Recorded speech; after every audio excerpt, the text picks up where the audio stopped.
if there's something that you want to say, if there's a theme you want to have in a story, there's nothing better you can do for that than to create a character with a voice who embodies that. And Orthax is the embodiment of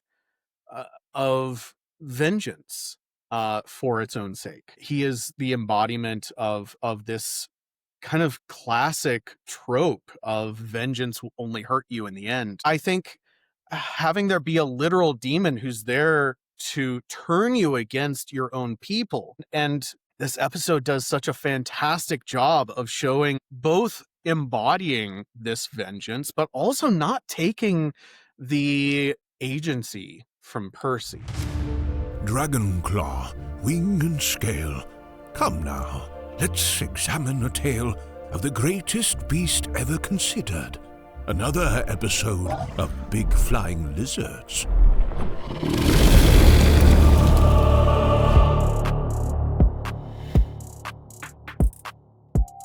Welcome to Big Flying Lizards, a dragon movie and television podcast. I am your host, Bryce Wilson, and I am joined by, once again, the one and only Colby Ford. Colby? I'm here again. We back. It seems like we were just here yesterday. Or almost like 3 days ago. 2 days ago. And I was streaming Cyberpunk 2077 this morning. So like it has been like a ton up. Good. 0 viewers, but it's you know, it's a streaming project. Who cares? Yeah, exactly. I was playing Total War Warhammer a little while back when I had a little bit more free time to do so. And I mean, I'm hoping somebody eventually stumbles upon it just to hear my mad ramblings as I scream into the void. Nice. But speaking of screaming into the void, do we have 3 episodes that not only do they scream into a void, they scream at a void. There's a demonoid version of a void that gets yelled at. Yeah. Yeah, at a void, in a void, out of a void. Guy gets his flesh ripped off into a void. Yeah, we got a lot of voids here. There's a lot of voids, and we are actually completing season 1 of Critical Role's Legend of Vox Machina with this nice little bow on top to the Briarwood Arc, arguably one of the best arcs in Critical Role history. And I'm going to just say out the top of even though, yes, there's going to be purists out there that say that it's not like how it was in the live stream, I think that it scratched all the right itches. And I think that it did a really good job. And the animation also was just so good in these last 3 episodes. Yes. Yeah, you can really tell that they were excited to get to this. And I think some of the criticisms we've had have just been the fact that they were maybe a little too excited to get to this, but it's worth it. In the end, I think it does pay off everything that they've been working so hard to build with the limited time they have. Oh, for sure. I mean, just the Ziggurat, like we're going to be talking about it in episode 11 specifically, but there's a shot where the lightning magic is like going all over the Ziggurat. The Ziggurat's turning green. And I'm just like, what? You're pronouncing that wrong. It's Zippertwat. Yes, the Zippertwat. The Zippertwat. But is there anything you want to just go over, Colby, before we dive into the episodes right up the top? Let's jump in. Yeah, let's go. Just dive headfirst into this. Starting off with episode 10, Depths of Deceit. The episode opens with a flashback revealing Dr. Anna Ripley's role in the DeRollo family's murder and Percy's subsequent torture. In present, Percy holds Ripley at gunpoint, but Cassandra stops him from executing her. Pike uses her divine magic to sense a demonic force clinging to Percy's soul. A tense negotiation leads to Vox Machina forming an unsteady alliance with Ripley, who agrees to lead them to the Briarwoods Ziggurat beneath Whitestone Castle. Ripley guides them to the Residuum refinery room. In a shocking betrayal, Cassandra hits a button trapping Vox Machina and Ripley in the room as a transparent wall descends. Only Vax is fast enough to escape and slip out. Outside, Vax is immediately charmed by Silas Briarwood.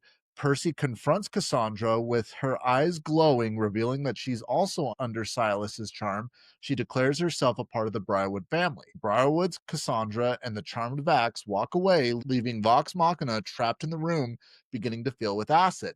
Scanlan uses magic to create a giant hand to hold the party above the rising acid. Percy, in a stunned shock, is unable to move, but Vex snaps him out by slapping him and hitting him with a pep talk. The group works together. Grog, with constant healing from Pike, braves the acid to find and flip a drainage switch, saving them all. Vox Machina escapes the room and races towards the Ziggurat. Meanwhile, Delilah and Silas, with Cassandra and the charmed Vax, ascend the Ziggurat steps, noting that they now have 2 potential sacrifices for their ritual. First of all, such a good episode. Like, Yeah, absolutely. I think that it really seems to kind of break down into halves for me. The first half we're really focusing on Dr. Ripley, and obviously that's going to be a whole thing as we go into seasons 2 and 3. And then the acid trap is absolutely fantastic. It's one of my favorite parts of this show. I think that the second half of this episode on feels like one long action scene. This doesn't feel like 3 separate episodes in the end. No, I mean, it definitely does feel, and I think they very much intentionally wanted to do that, especially with how they released the episodes. Yeah. Because if you recall, and for those of you that don't know this, actually, Amazon would release 3 episodes at a time with, if I remember correctly, they would release these 3 episodes. So they released the first 3, then they released the second 3, third 3, sort of just what we've been doing with the podcast here. Exactly. And personally, that's my favorite way of a show to actually do that. I know this is not talking about the show directly, but really quick, it's a nice little tangent. I mean, you guys may know this. I love binge watching. Like, I will binge watch the shit out of shows, but at the same time, there is something nostalgic about watching something week to week. However, I'm a firm believer that watching a show, and it's just to show you how just shot my dopamine scepters are at this point. But if there's a slow episode or a bad episode or just like a mid episode, I get, no, please You got hold. ceilinged. Ramsey! Gremlins, man. They're going to get you. These goddamn canines trying to sabotage my show. They think just because the podcast ends, I'll take him on a walk or something. The worst part is he just ripped ass, like in the worst way, and just walked out. There's nothing like dog fart to keep the energy up. So on that note, where was I?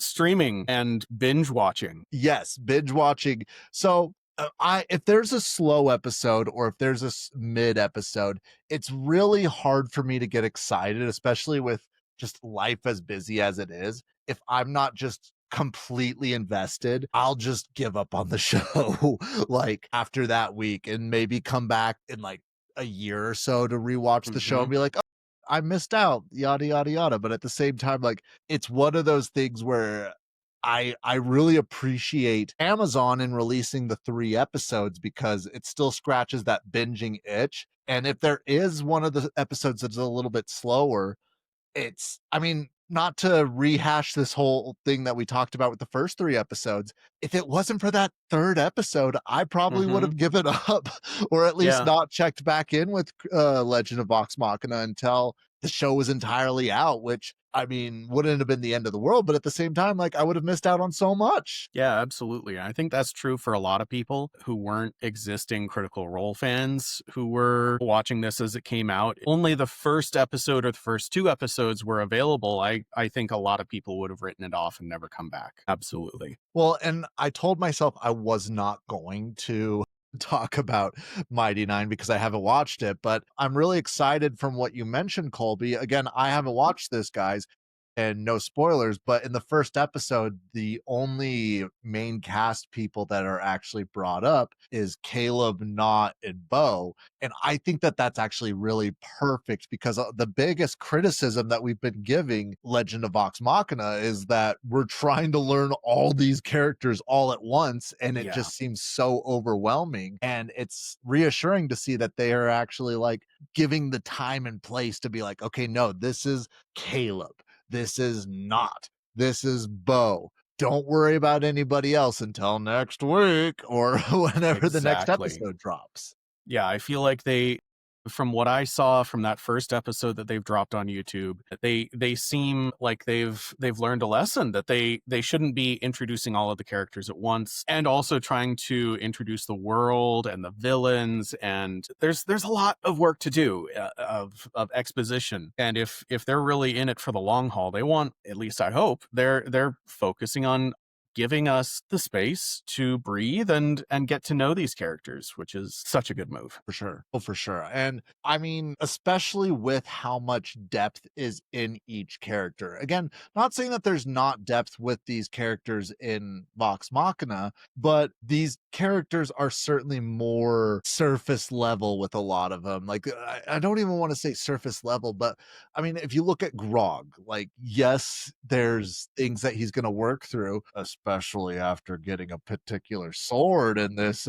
abundance of episodes. But it's his also like it's he's no Ford. Ford is like, I love nearly everything what Travis does with Ford. And again, like, it just sounds like I can't stop riding Travis Willingham over here. And to an extent, you'd be right. But no, I am excited to see all of that. But going back to the actual episode here that we're talking about, I do really appreciate that they actually took time to establish, like, no, Ripley is Yes.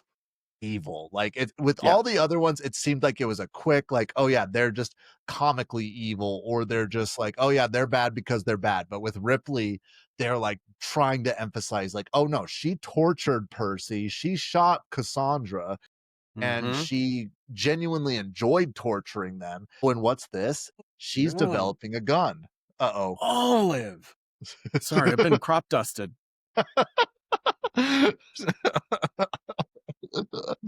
Hey, like if you broccoli. suffer, if I suffer, you suffer with me over here. I think that's what she's trying to say. Yeah, but I think you're absolutely right. They know that they're going somewhere with Ripley, and they know that she can't be the one-dimensional villain that Anders or the others were. Yeah. We're given a justification for how the others are evil, and we get that for Ripley as well. But I think we're in a point where both Vox Machina and the audience are starting to realize that something's going on with Percy, and we need to start pivoting toward a different viewpoint on that. Having Pike back, I think, changes the whole feel of everything. Yeah. I mean, we were talking about, giving airtime to individual characters. I think that's one of the big differences between the Mighty Nine and Vox Machina. Vox Machina really do feel like members of a party. They feel like they are nothing without each other, whereas the Mighty Nine feel like individuals who come together and synergize with each other. And so, getting to see Caleb on his own, not on her own, Bo on her own, is I think really important there. Well, I think there's, like you said, after we get to know Grog, there's room for him to dominate an episode. But at the level we get to see of him in season 1, he's just not that character yet. yeah. And I mean, with the exception of Jester, like, and again, we'll go in and talk about Mighty Nine eventually, but with the exception of Jester, and the biggest difference that I've noticed, and it sort of ties to what you're saying here, is that everybody but Jester is keeping their backstory close to their chest. Like, nobody really wants to reveal their backstory, or like they're eager to reveal, like, I was a fisherman, or, oh, I am a common goblin thief.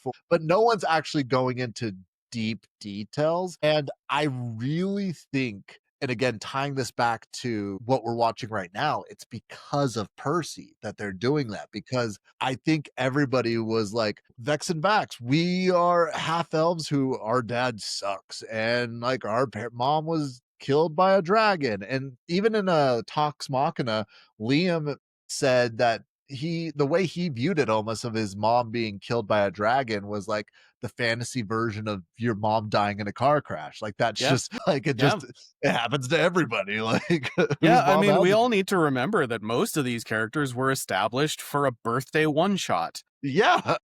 That's where they all came from. And so they're all very basic. at their core. And the people inhabiting them they know a lot about story and character and how to make someone feel three-dimensional, and they kind of added those layers on after the fact. But they are very much, I don't want to say they're joke characters, but they're simple and archetypical in a Yes. way that the Mighty Nine, that nothing that Critical Role does later on is like. Yeah. And again, like I really think that just everything that was happening here in the Briarwood arc, just it was like an onion. Like, sure, Percy Yes. opened up to everybody and like told them what happened. But even though he had explained what happened, there was still just that layer of getting nitty gritty and getting dark and just going into like, oh yeah, Ripley tortured Percy and she shot Cassandra.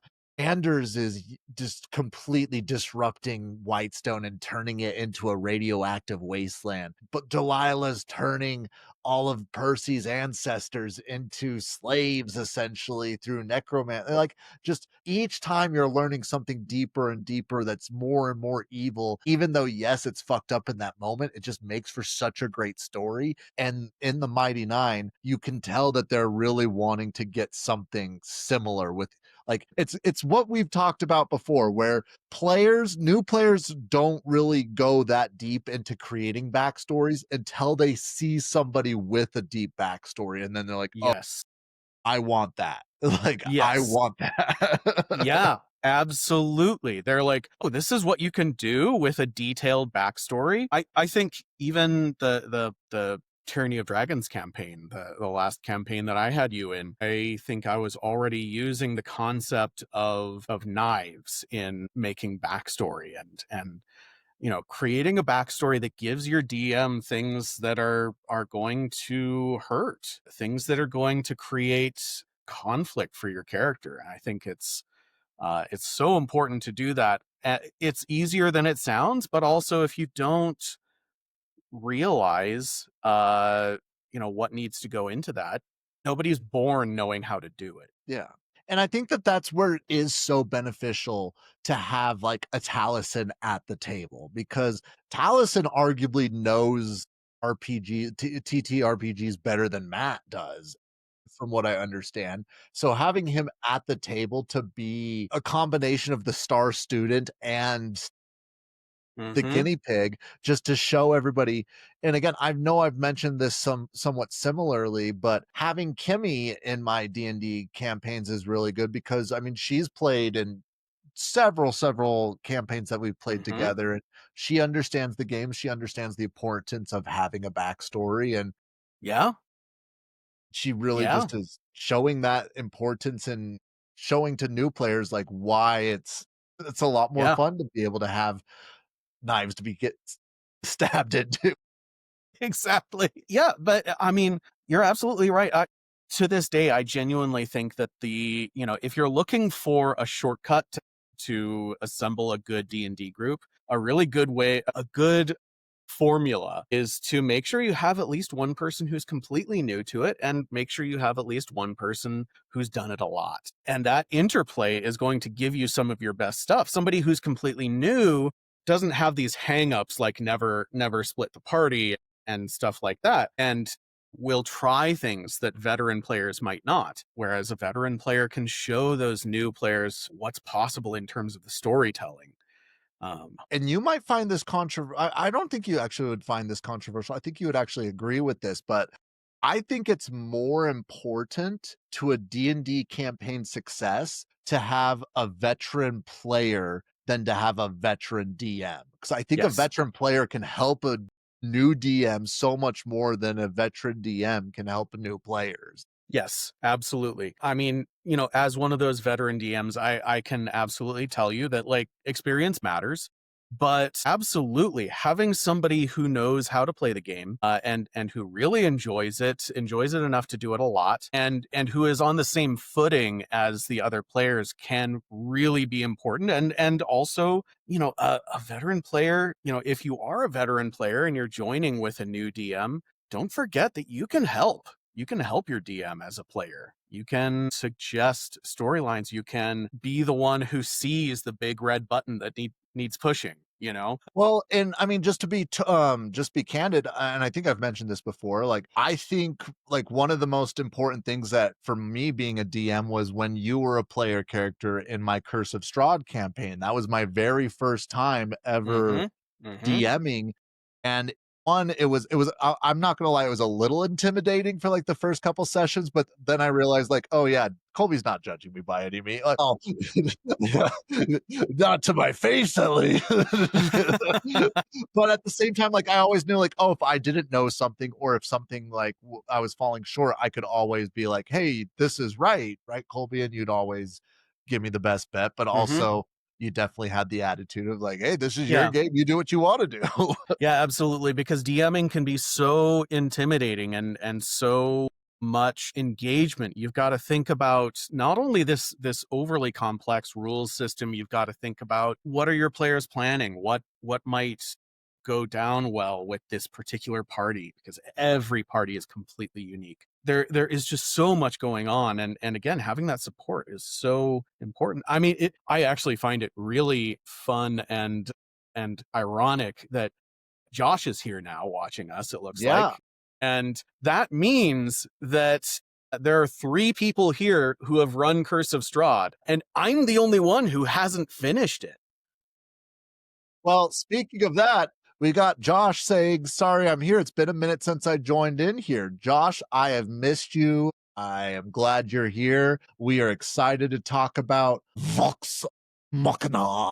Well, and also starting out with an apology is just so Josh. Yeah, Josh, geez. Your wife had a baby a little while ago and you haven't been here in my streams. Yeah, how dare you? Yeah, I'm so offended. No, no, Josh, it's all good. It's all good. But going back into the episode a little bit, if I remember correctly, Grog definitely did not jump into the vat of acid. and, and I don't remember specifically, but I do think that he did end up taking a lot of acid damage, which is why he was so quick to go down against Delilah, is because they were really out of resources when they got to the zipper twat. And anyway, in my mind, the vision of what happens in the show is fully canon in my mind now. yeah. To me, Grog needs to save the day by jumping naked into a vat of acid, eyes open for some reason.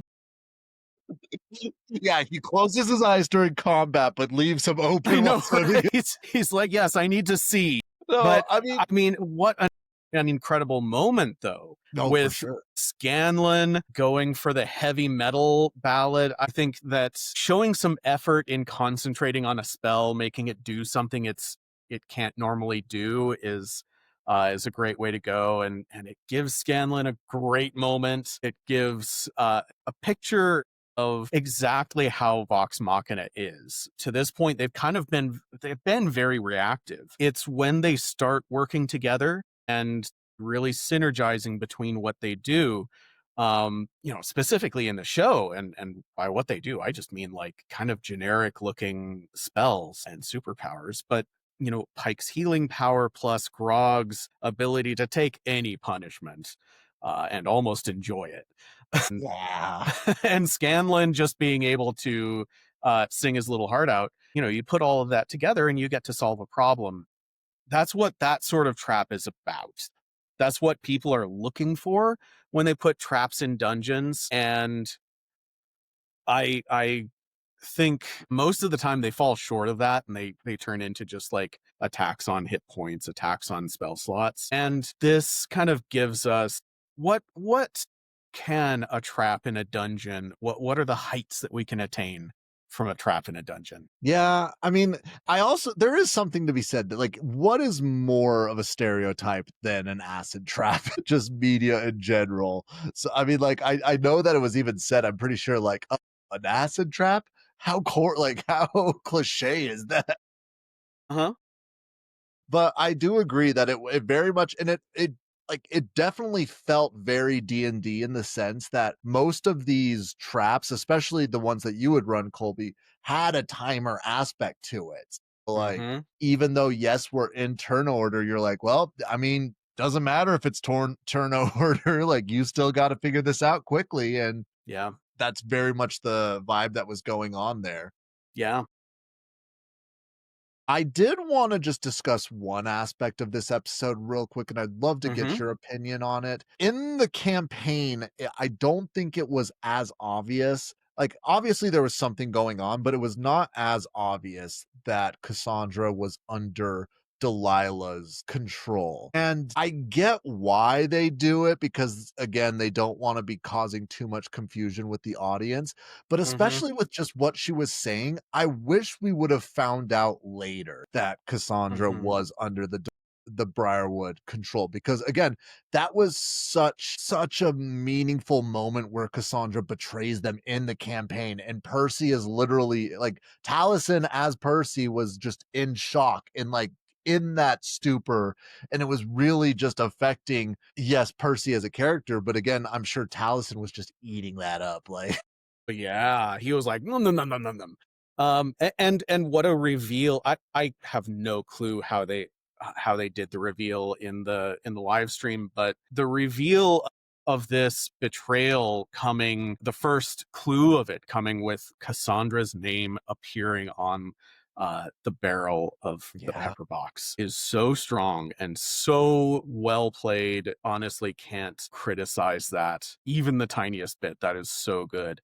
Well, And also it's what you kind of need to do if you want to do one of these fairly standard revenge stories, because revenge stories usually go one of a couple of ways, which is, the one way is like, hey, you can get your revenge, but it's going to harm you in the end. And this is where we're going with this one. And this really feels like the first time that Percy has to stop and think, hey, maybe there's a downside to this. Maybe there's a downside to me getting exactly what I've wanted. Maybe what I thought I wanted isn't what is available to me. And again, as far as this being kind of his arc, the wrap up of Percy's backstory is so perfect. And I would not be surprised at all if that's exactly how it felt, or exactly how it went in the live stream, because I can see Taliesin and Matt seeing the potential for that moment, and seeing how that change was slowly creeping up on Percy. yeah, I mean, going back to, if I remember correctly, and again, I do want to go back and double check on this, but if I remember correctly, Cassandra's name did not appear on the gun until the last of the other names disappear. Well, until Lady Briarwood's name disappeared off the gun, and the idea behind it was like, oh, there was always going to be another name popping, like that Yes. was like, it was never just going to be 6 names, it was always, it was going to just refresh with a list of names. And I even think that in the season wrap up, that Matt said he was playing with the idea that eventually, if Percy did continue doing that, names of Vox Machina was going to start appearing on Yeah. the gun, which, You make deals with demons. This is the kind of stuff that happens.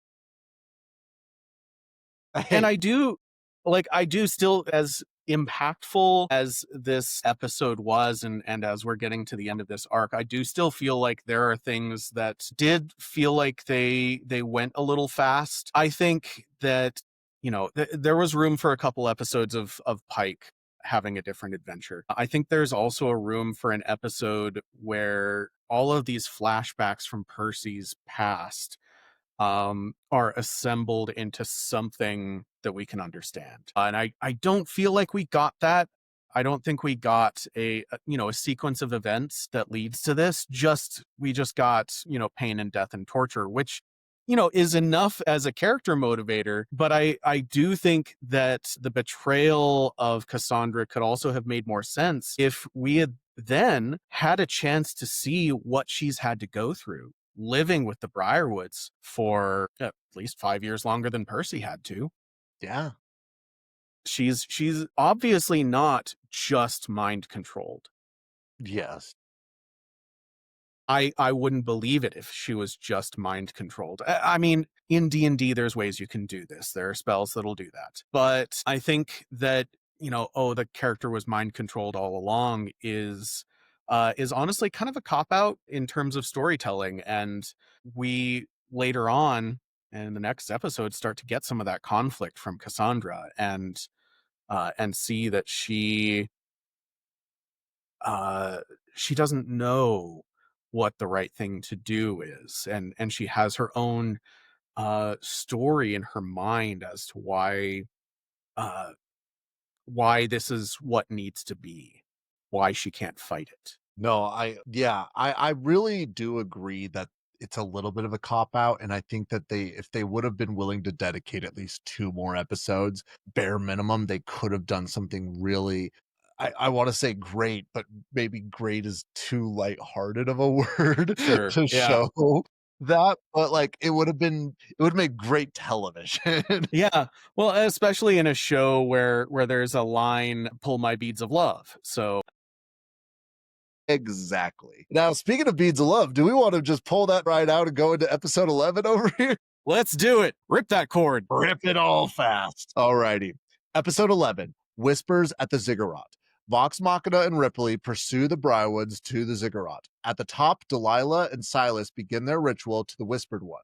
As they arrive, Ripley seizes an opportunity to escape, taunting Percy that a gunshot would ruin their ambush. A massive battle ensues where Vex and Percy focus on subduing their enthralled siblings, Vax and Cassandra.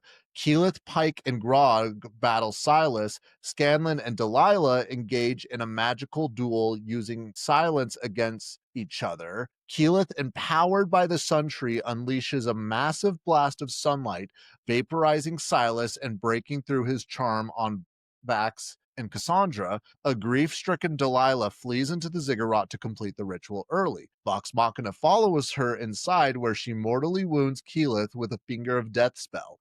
Delilah's ritual fails because it's performed before the solstice, summoning only a spinning black orb instead of the Whispered One.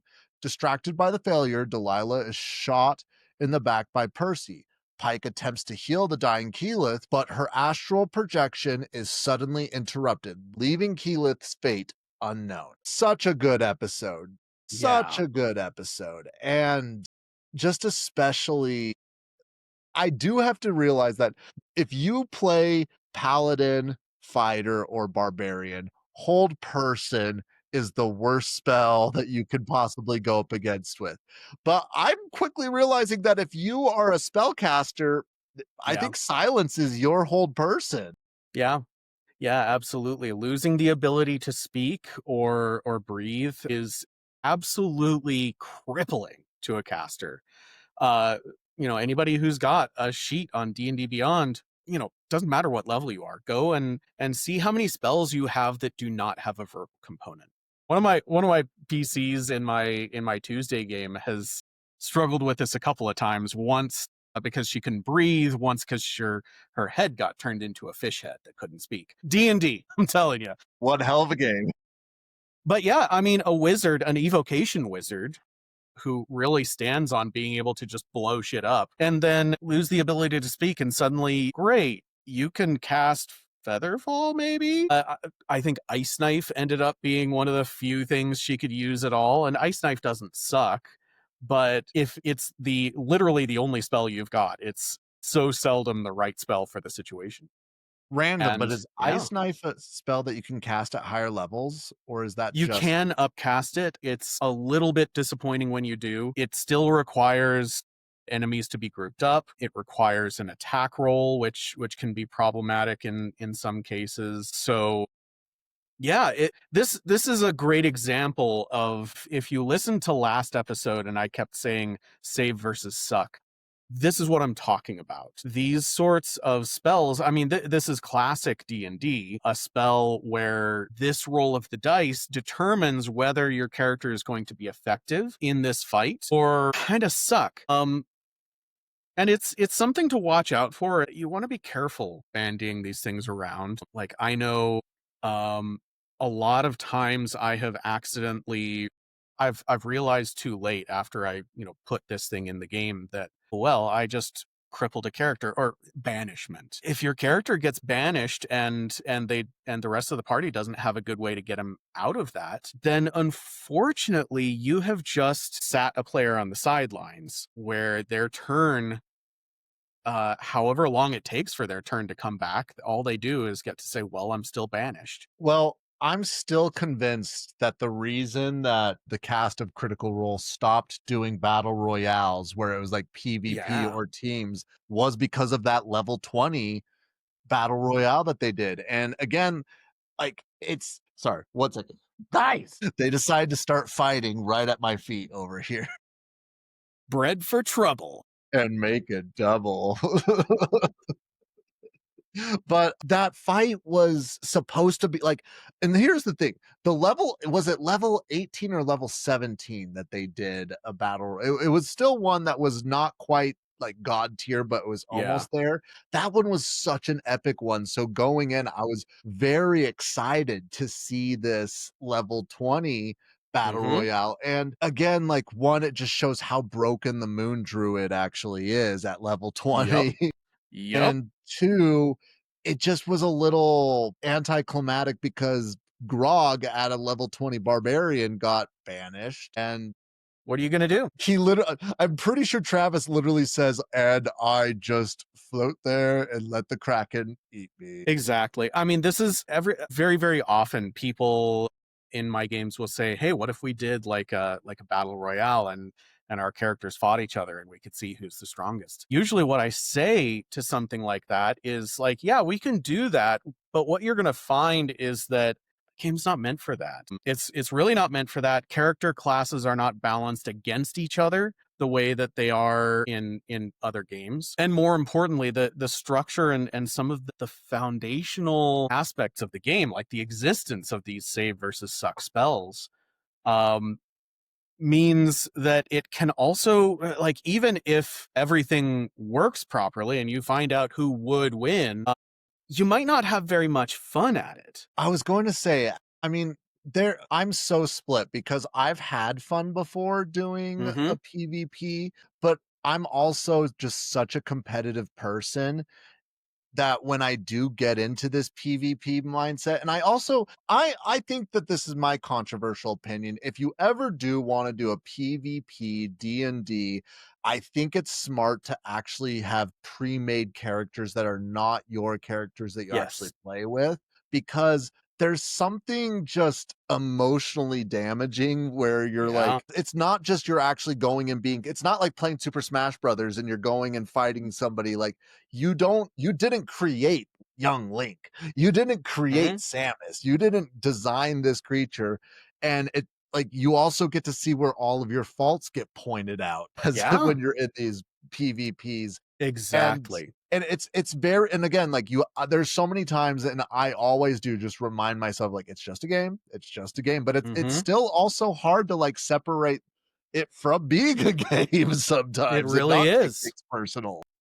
Yeah, yeah, absolutely. And on top of that, you have characters that are just, they're designed like puzzle pieces to lock together and fight against other things. Yeah, I don't know, if you wanted to design something around PvP, I don't know what that would look like exactly, but certainly it wouldn't have spells that are written the way that they are for 5e. It wouldn't have abilities that are designed to essentially eliminate an individual opponent or combatant, because that's great to use on one bad guy amongst the 5 that your party is fighting. That's great. That's what the design is expecting. When that's one of your friends who's like, yeah, like, my barbarian is so strong, I do the most damage consistently in every game. Wait until you find out what Force Cage does. Well, and I think the one class to me that emphasizes that 5e is just not meant to be a PvP like system is the rogue, because I mean, again, like, I talk so much praise to Liam that I feel like I have every right to bring these points up when I do get Yeah. annoyed.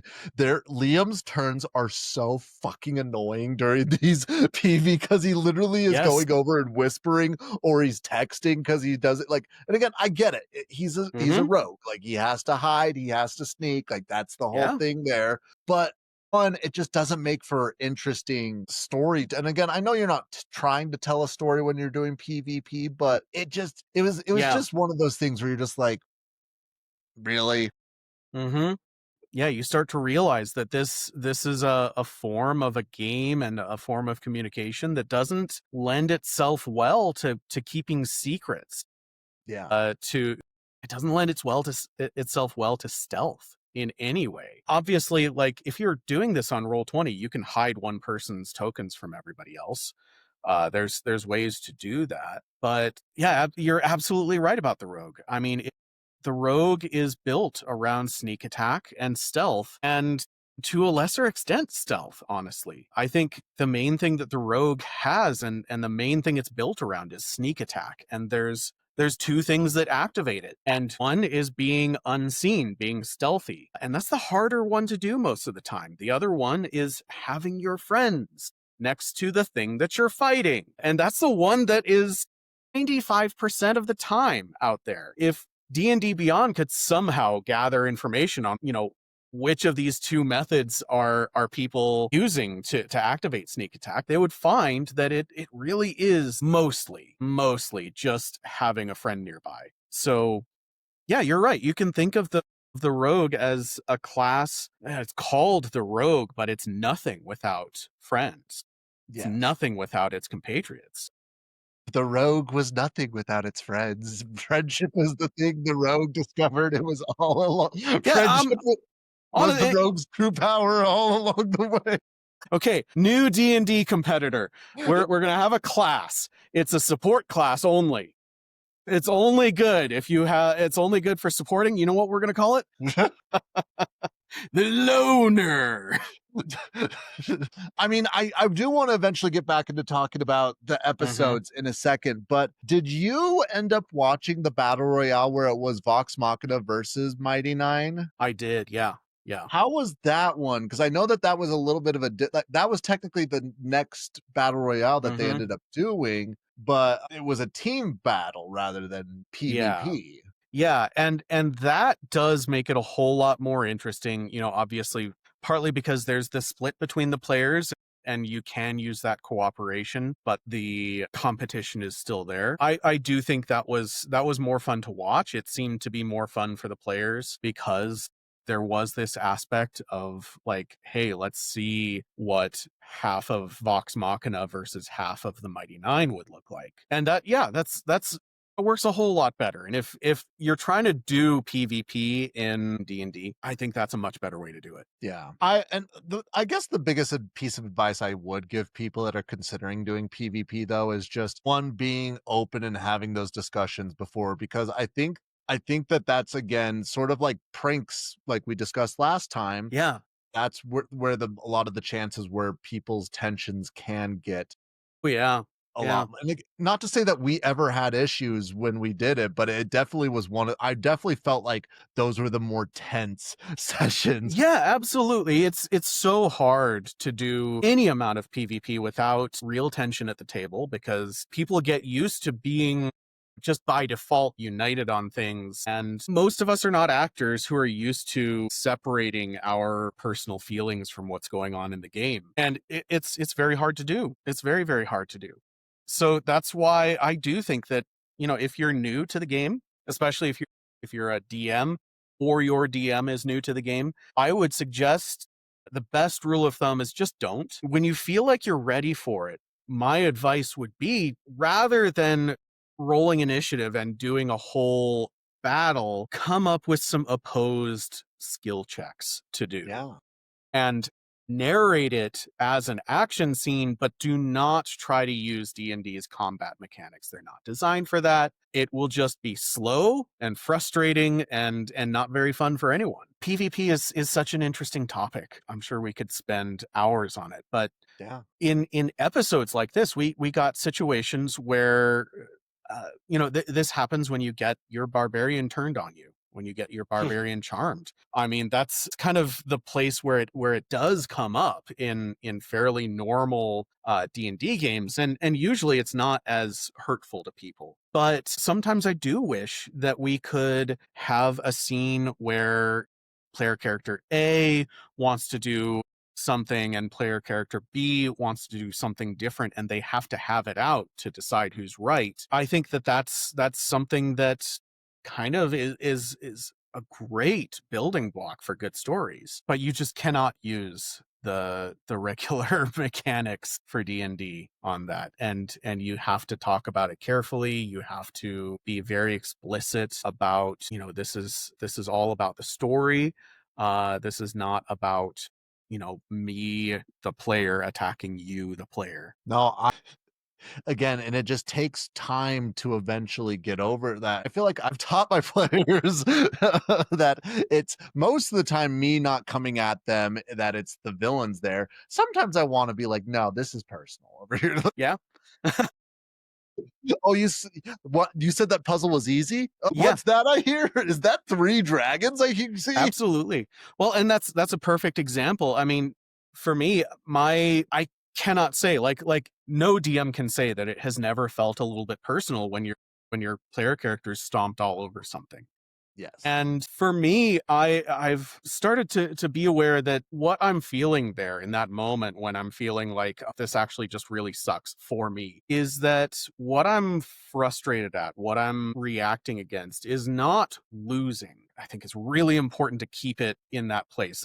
I'm going to try my very hardest not to be angry about losing. It's okay to let yourself be angry about, you know, a trap or an encounter that you designed very carefully to do a certain thing in the story. And to have that not work out, and suddenly you have to pull something out of your ass that's going to be less interesting, less fun. That, I mean, that's very reasonable to feel bad about. But you kind of, you're right. You have to train yourself to not let it become personal. I think DMing does that. I think acting does that. I don't think that being a longtime D&D player does that to a huge extent. I've seen some people who pull that off. John, buddy, if you're out there, come back to my games. Well, and I think especially with us where I mean, I don't know how big your games are now, Colby, that you're Mm-hmm. running, but I think we're both pretty used to playing pretty large parties. Yeah. So when we are having these encounters,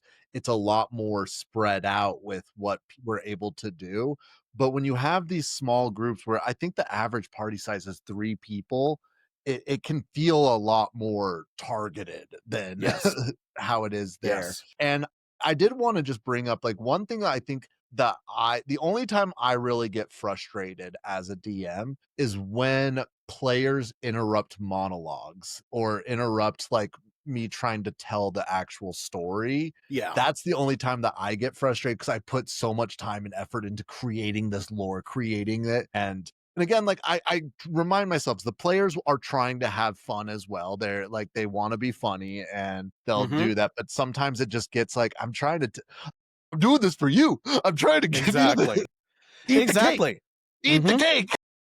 Exactly. There are a lot of these places where you either need to plan around it or you need to be really specific and explicit to your players about like, hey, like I'm gonna let you gank this guy in a second, but this monologue has some important exposition you guys want to hear. And so you can be artificial about that. There are also ways to just like because the classic thing is like, okay, the villain is monologuing and the rogue uses that time to sneak around or something like that, and is like, and when my plans are complete, the entire world will go. That's exactly what people want out of that scene, and it's great. It's a subversion. It makes the player characters feel powerful and cool. But you're right. If there was important exposition, if there's important lore that they need to learn for the story to go on, then that can actually be a huge problem. It can be a huge and so like you can do things like, oh, the villain's not actually there; it's a hologram or fantasy equivalent. Yeah. Well, Um, for me, like, and I feel like the best example, like, and I know people find it funny, but it just made me angry when I watched this movie in the beginning of Thor Ragnarok, when Thor is captured by that fire demon and he's tied up. And he's like, and I am going to destroy Asgard. And he's like, oh, nope, I'm turning around. I can't see you. yeah, yeah, I'm like, I'm sitting here like, I have seen my player characters do this 1,000 times. And I yeah, just absolutely. Yeah, you're absolutely right. It's 100% feels like Marvel humor, Yeah. which took the world by storm, and I think we're all a little bit over at this point. Hey, there's a reason Winter Soldier's my favorite of the Marvels. Exactly. Has the least Exactly. amount. There's yeah, and there's also a peak where like it's still fun and it's still funny. And in the first Avengers movie, Loki getting smashed by the Hulk is what that looks like when it's working well.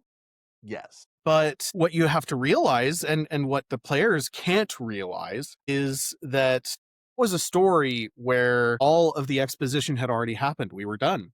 This is a perfect time to interrupt his monologue, make him the butt of the joke. But players cannot know when it's time for that. They can only see opportunities. So yeah, you've just got to, again, either be very explicit out of the game and say like, hey, I know what you want to do here, but just like for me as a DM, let me have this. Or do some sort of trick where, oops, sorry, you tried to interrupt him, but you can't. Yeah. Well, first of all, Josh, we are not too kind. We are honest. We love, and I'll speak for myself. I love you as well here, Josh. So much love over there. And have not been ignoring you. I've been seeing your messages, but I did just want to highlight something that actually I think I'm going to start using more when I DM. The best way I've found to avoid players ruining monologues is to fit them into the fight. It is already set in turns, which I think that is actually really meaningful, because now that I think about it, especially in anime, that's like a classic villain trope, to be It like really doing the is. monologue when you're doing the sword fight and like laughing Yeah. and like, Yeah. Yeah, absolutely. I think that is absolutely the way to go. The thing that can be hard about it is that, D&D combat obviously gives you a lot of strain as a DM. You've got a lot of things to juggle. And so if you're planning to do that, I think that you should actually plan, and you should write down this monologue in bullet points and just make it basically kind of a a cutscene. rider to the legendary actions or something like that. It's an Yeah. RPG version of a cutscene, a TPRPG of a cutscene. Exactly, exactly. I genuinely think cutscenes are something that not enough DMs use.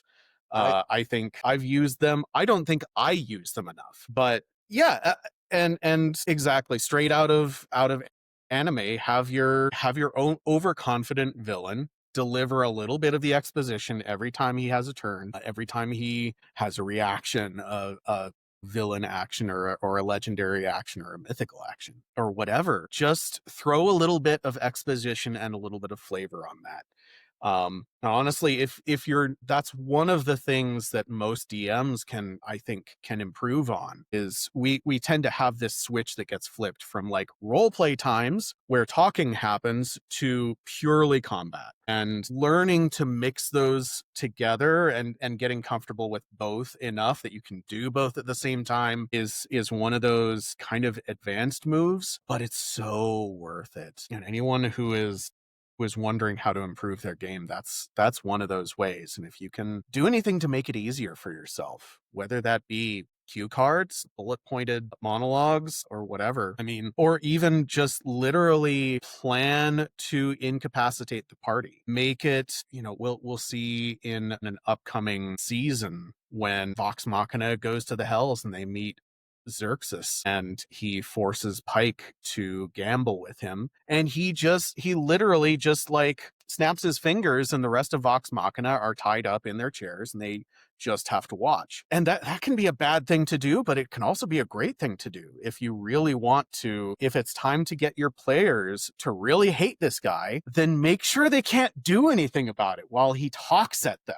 That'll really do it. That or kick a puppy. pick a puppy while they're incapacitated Exactly. Then all the stops are off. and then steal their bag of holding. That's Yeah, I've done that. I've done that. well, I mean, I know you're pointing towards later seasons, Colby, but we even just saw in the last episode, there Yeah. was a little bit of a monologue when the trap was put in place and they were literally trapped in the room and they couldn't do anything. They couldn't cast spells through it. They couldn't make three. And that's where Cassandra was really like, "You abandoned me, Percy. You left me to die. I had to fend for myself. I am a Briarwood." Like that, even though that Mhm. wasn't like a villain monologue, it was at Yeah. least like something along those lines. And I mean, it very much was appropriate because even though Grog and Pike were over there just trying to smash the door down, tough Yeah. luck. It's not. This is yeah.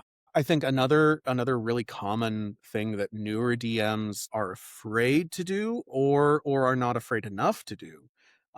New DMs kind of either do this too much or too little. It's the DM fiat, just saying, "Sorry, this door is unbreakable."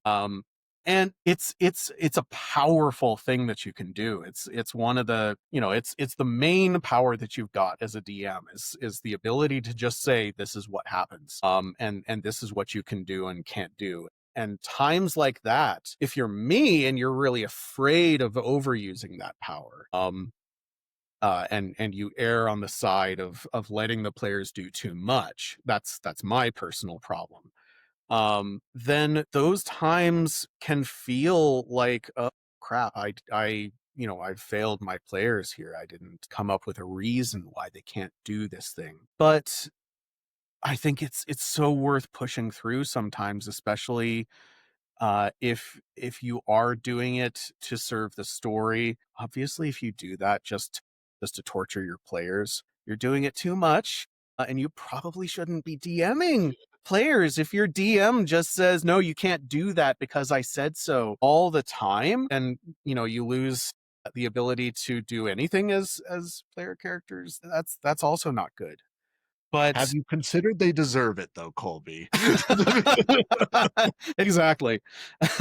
This is one of those places where, you can do so right and so wrong. Just saying, no, you can't do that, or blocking the anti-magic field around the spinning orb of doom is similar, like, no, sorry, you can't bring Keyleth back, and Pike is suddenly gone. Why? That very much feels like something that a DM just like snapped his fingers and said, it's there. You can't do X, Y, and Z because I said so. And I think these are situations where we can see how those work, how those are good, but it can be overused. It can really be overused. No, and again, I think that that's something that, and I feel like we've done a pretty good job of emphasizing. One second. The gremlins. You can tell they have not had their walk yet. I'll just say that I felt bad because in the middle of your monologue, they just came over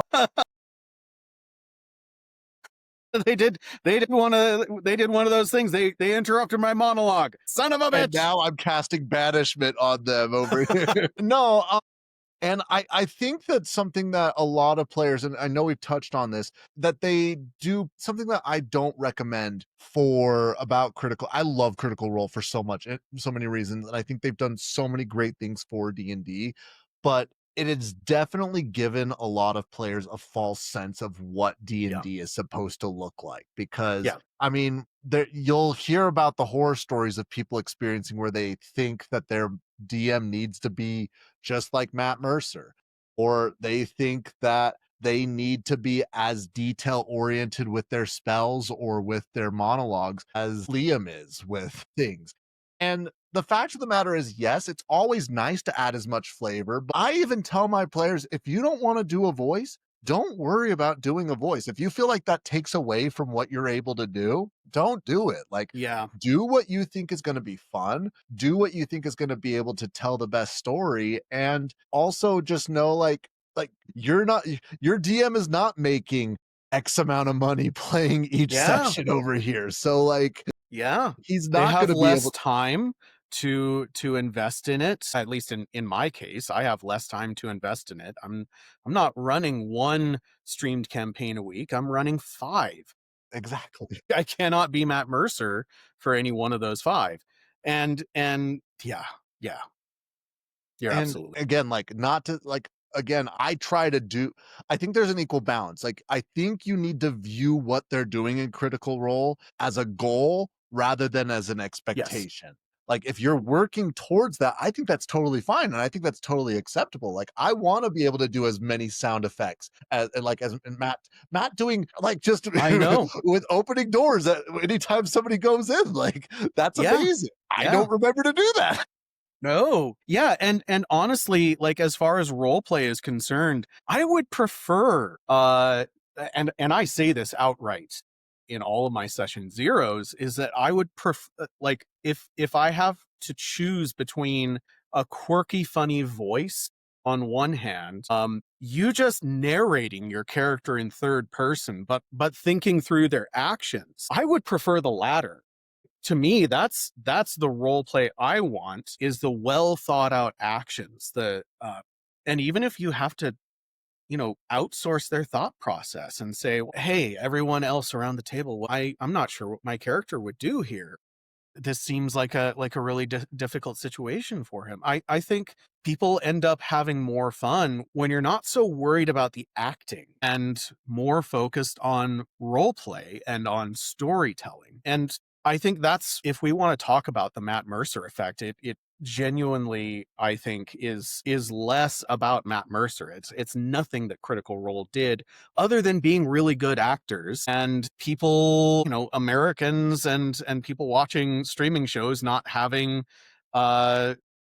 full critical thinking skills or media literacy, and not taking into account the people who are creating this and how they're different from you. I think a lot of people expect the same level of like character depth, and as you mentioned, voices and accents. They think that that's role play or romance between characters.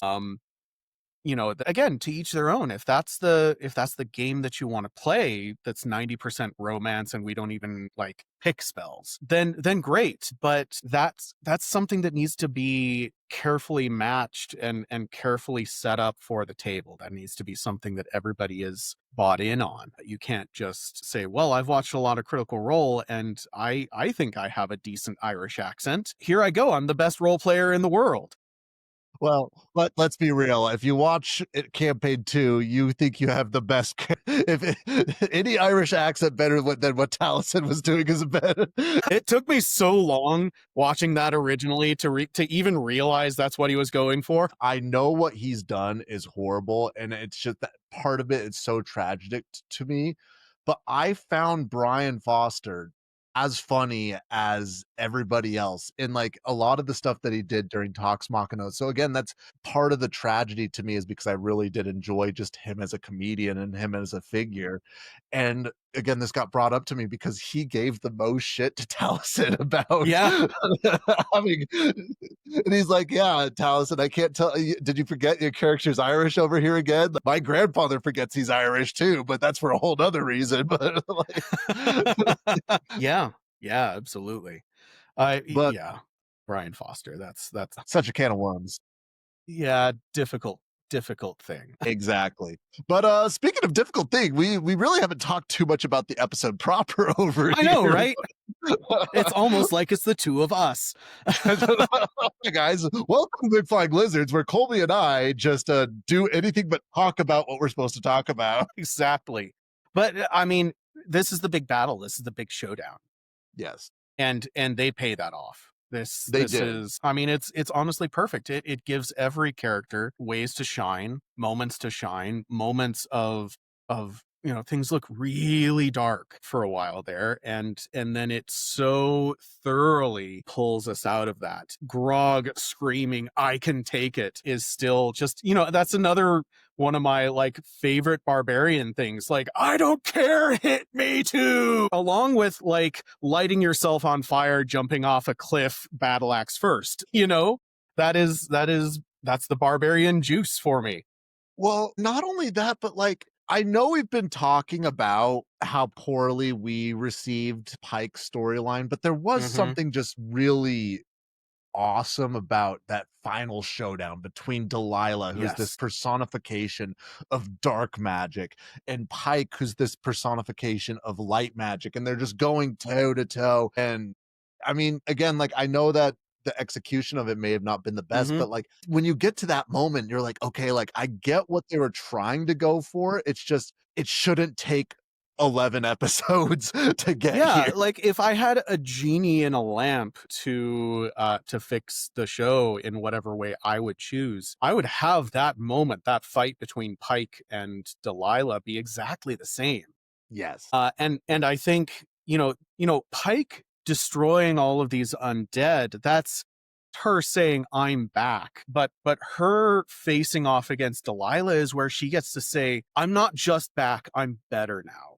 Yeah. Like I trust myself, I believe in myself now. And again, my criticism here isn't that that moment isn't powerful. It is incredibly powerful. It's just that I feel like they did kind of the bare minimum, or they didn't have the time to fully earn that. And again, we'll keep saying it, I would like a full episode of only Pike dealing with her story, getting her mind right, rather than just talking into a void intercut in what the rest of Vox Machina is doing. And I would also, I could wish that Delilah was a little bit more developed as well. That dichotomy and duality between the two of them is incredibly powerful, and it could have been more powerful if Delilah was, in as much as she doesn't have a mustache to twirl, Delilah has basically one motivation. She loves Silas and she's evil. And Yeah. that's basically it. She's selfish and in love with her husband, and that's it. If we had a chance to see that her motivations come from a shallow and kind of lacking place, whereas Pike had to struggle and learn to trust herself, I think there's more power that they could have reached if they had a couple more episodes to get into that. And I also like there's such a tragic beauty to the Briarwood story, because like I truly believe that the best villains are the villains that had the potential to be great heroes or were on their path to be great heroes. And you could see both Silas and Delilah, if they like, you could easily see Delilah as an Allura figure if Yeah. she hadn't gone down that path. Like, she's easily Yeah. just as intelligent as Allura. Mhm. And again, I know I've said this earlier on in our process of talking about that, but Laura says that she could easily see Vex turning into Yeah. Delilah if she was set the same path with the character, just because she as a character loves so deeply. And there's a part of me that, again, like, I don't think it would have ever happened, but I would have loved to be in that alternate universe where Vax is stolen by the Raven Queen Mhm. and Vex offers herself up to Vecna. She's like, get my brother back and I will bring you to the immortal plane over here. And I think, again, I think that could be just as compelling as a story over there. Yeah, absolutely. Yeah, I think, I think Delilah Briarwood is one of those great villains where you can understand her motivation very much. She loves very strongly, and she has the power and the intelligence to get what she wants. And since this arc was originally designed to be a D&D campaign arc, where you don't see them or hear them until the final monologue, I don't think that she got the character development, but I could see Delilah Briarwood being a Walter White type of villain, where, that's another whole complicated thing. The way people are about Walter White is also very problematic, but it's the thing that Breaking Bad did better than so many other shows, is that it shows you, um, how it shows you the process of becoming evil, rather than just saying this person is evil at their core and that's it. Honestly, that's I think that's a problem that D&D has, that D&D has inherited, this concept of good versus evil, law versus chaos. It's something that people want. They want to be part of that big struggle against, good versus evil. But it doesn't always lend itself well to getting a little bit more nuanced with your villains and why they are the way they are. At the moment, my favorite villain that I have run, I didn't create. The reason he's my favorite villain is that he's a former player character. I basically did a Lucian. One of my players was kind of tired of playing a bard, and one time they joked, shit, Haldir's gonna be the BBEG now. And I was like, actually, I could see that. And Red yeah, string started coming out of the book. And it's like, I see it. yeah. So like, this is something hard to do, is to give your villain screen time in D&D.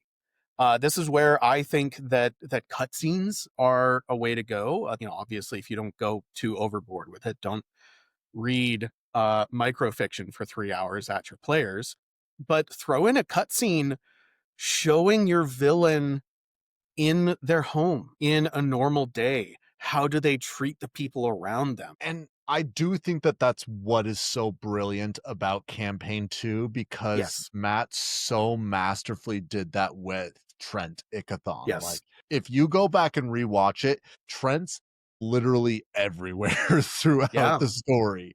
Yeah. And like, it's just as much fun to go back and see, and then like also just as much fun to see Caleb's reaction each time it gets brought up, because again, like, the Yeah. sick person in me loves to just see that traumatized little German boy over here. Absolutely. Well, even in what we've seen of the Mighty Nine, we get more of Trent without any, point of view from the characters we know. We just see him in his own environs, and it's, I think, a really effective way to say, here, on one hand, you can do the thing where you show them, torturing someone, killing their lieutenants, classic movie villain tropes. What I haven't seen, and what I wish I could see in a game at some point, I'll pull it off, is to look in on a character who seems interesting, who doesn't seem like they're meant to be the villain, and to show that process of becoming. And yeah, so again, Delilah could have been more of a three-dimensional character by this point in the show if they had had a little more time for that. They told her and Silas's story, but it's basically like, well, he died, she loved him, so she did some evil. And it's that simple. And from there, there's no conflict within them. They are just, well, now I'm evil. Here's why, but I'm just evil. I mean, who among us have not sacrificed our soul to bring back our dear loved one from the dead? Like, I mean, Bryce, you got anything to tell me? Anything I should know? the whispered one will return. I'm sure this Bahamut statue is right there. Also, just like, fingers crossed, they find a way to use the name Vecna instead of just the Whispered One in upcoming seasons, because, like, I don't think they will. I think it's unlikely, but I don't know. Stranger Things used the name, Yeah, I mean, but I think Stranger Things is a lot. I mean, maybe. I mean, Critical Role is they're not Yeah, hurting for cash, and I'm they're sure not. I'm sure it's doing numbers on Amazon right now. But speaking of numbers on Amazon, is there anything else we want to discuss in this episode before we move on to the finale of the show? Let's talk demons. Let's talk episode 12, The Darkness Within. The black orb is revealed to be creating an anti-magic field, preventing healing spells and potions from working on Keyleth. The party flees into the Ziggurat, dragging the captive Delilah with them. Grog retrieves Silas' greatsword Craven Edge. Back at the Residuum refining room outside of the anti-magic field, Vax helps Scanlan replicate Keyleth's earlier healing ritual to save her life. Percy prepares to execute Delilah, fully possessed by Orthax. Orthax reveals that he was the source of Percy's designs for the pepper box, the list, and he feeds on the souls that he kills with it. A battle of wills ensues inside Percy's mind, where Orthax makes him see his friends as people on his list.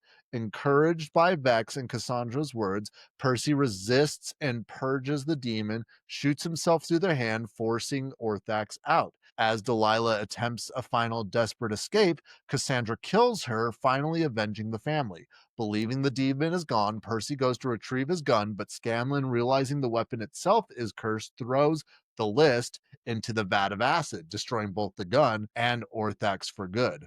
Maybe. Percy officially places Cassandra in charge of the freed Whitestone. Vox Machina returns to Amon, where they reunite with Pike in person. The sovereign Uriel advocates the throne, succeeding power to the Taldori Council, and publicly praises Vox Machina. But suddenly, 4 dragons, the rest of the Chroma Conclave, fly towards Amon, signaling a new city level threat.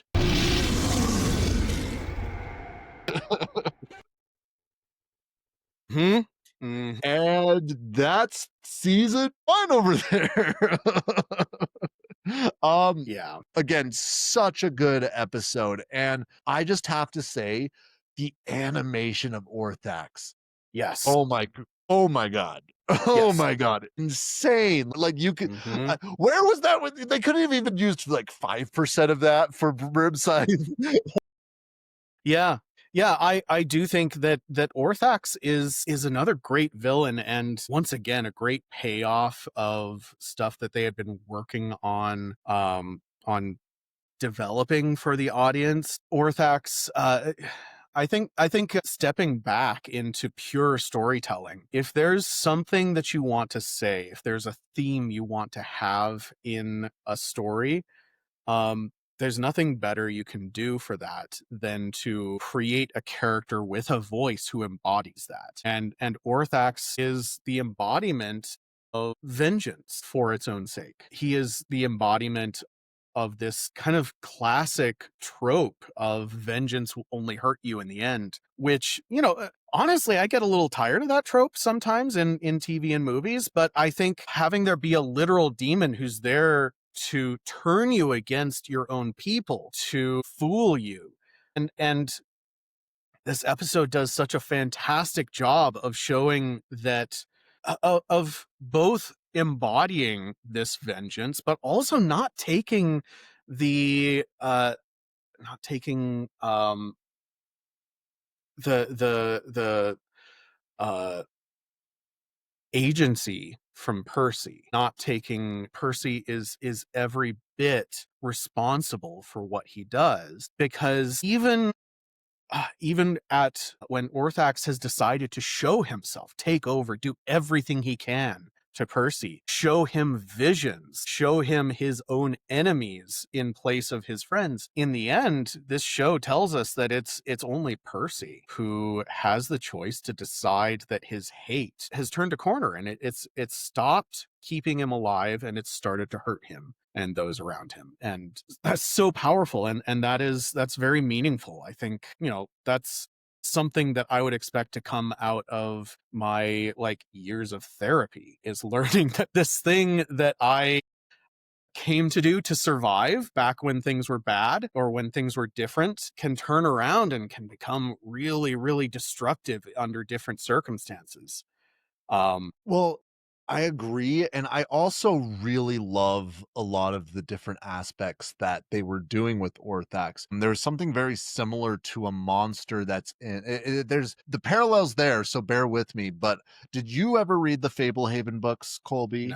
So Nope. Fablehaven is always going to have such a special place in my heart. It's definitely like a youth fantasy book, but the idea, elevator pitch, there's reservations that are here in modern day America and all throughout the world where magical creatures are living in preservations kept away from humans, and so they run amok, and there's specific demons and monsters that are more powerful that are more imprisoned there, while other monsters are like, no, this is me to escape real life. And there's one of these demons called Olok the Glutton, who's essentially a little frog at the beginning, and he just constantly is eating, and the more he eats, the more powerful he becomes, to the point where he's like the size of like an elephant, and he's just like this cataclysmic monster of a demon, that because he's eaten so much. I love, and again, it ties back to Orthax, because I really feel like with each person that Percy was killing, it was just giving him a chance to eat and grow more Yeah, powerful and more powerful. And like that's where Percy's barely able to control him in those later two episodes. It's because he's already been feeding soul after soul after soul to him. And it's him, like you just said, giving into that revenge, giving into that hatred, thinking that it's going to make him feel better, but in reality, it's feeding his demon. exactly. I mean, it's not exactly subtle, but it's also it's a very deep point, and it's absolutely deserving of its entire own episode. Yeah. Absolutely.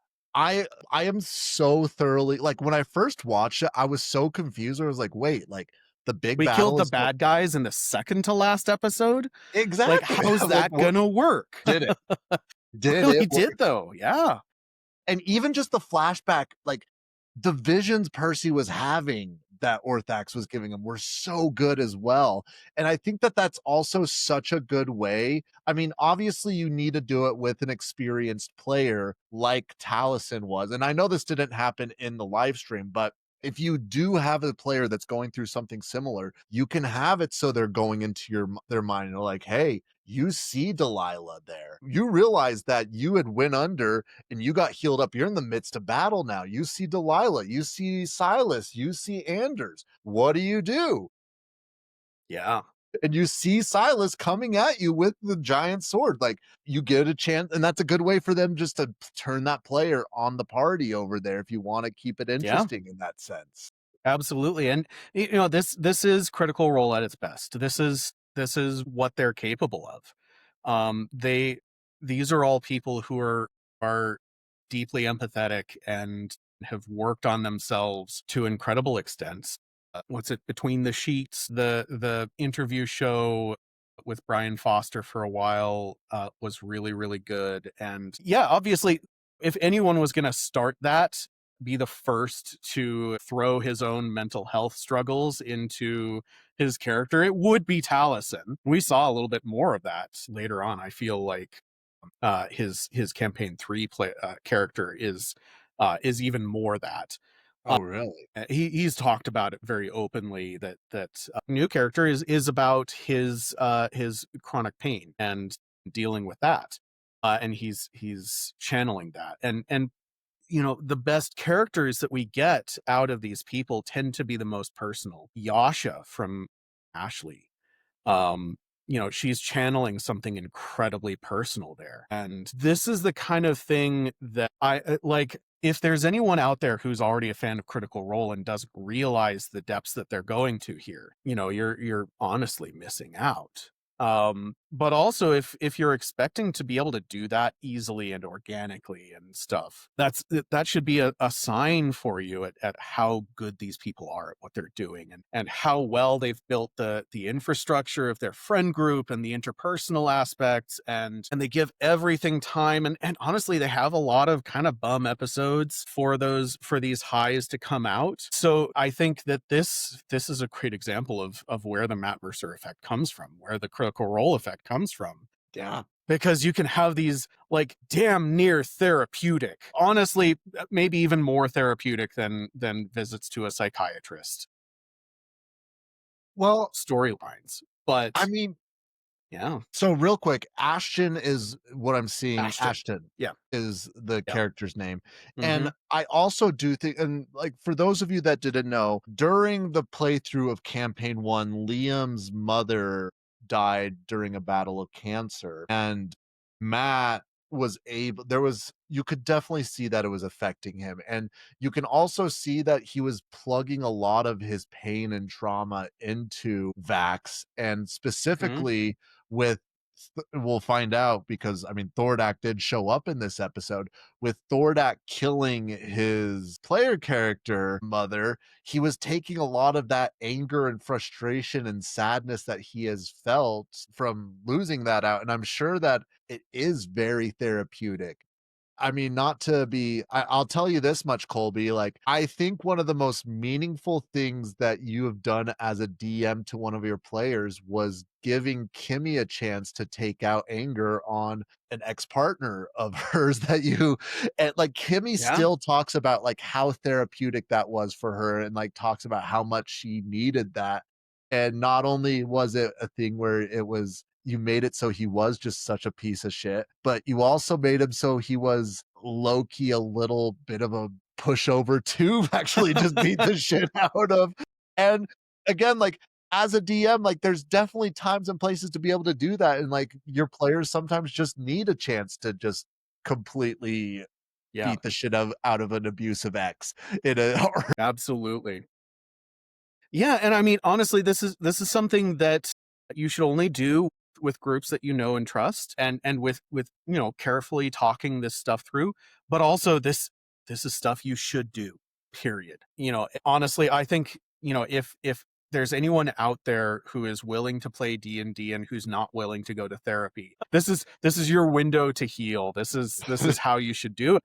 And it's especially as you get more used to creating characters, and as a DM, especially as you get used to the ins and outs of inhabiting villains and how to make them feel a certain way. Yeah, there's nothing more rewarding than getting to put something symbolic in front of a person, and that's where this stuff can get really, really real and can live in people's heads for years. Yeah. I mean, and we see the power of it, you know, translating perfectly into this episode, into Orthax, a literal demon that's riding Percy around. Mechanically, maybe it's only one level of warlock.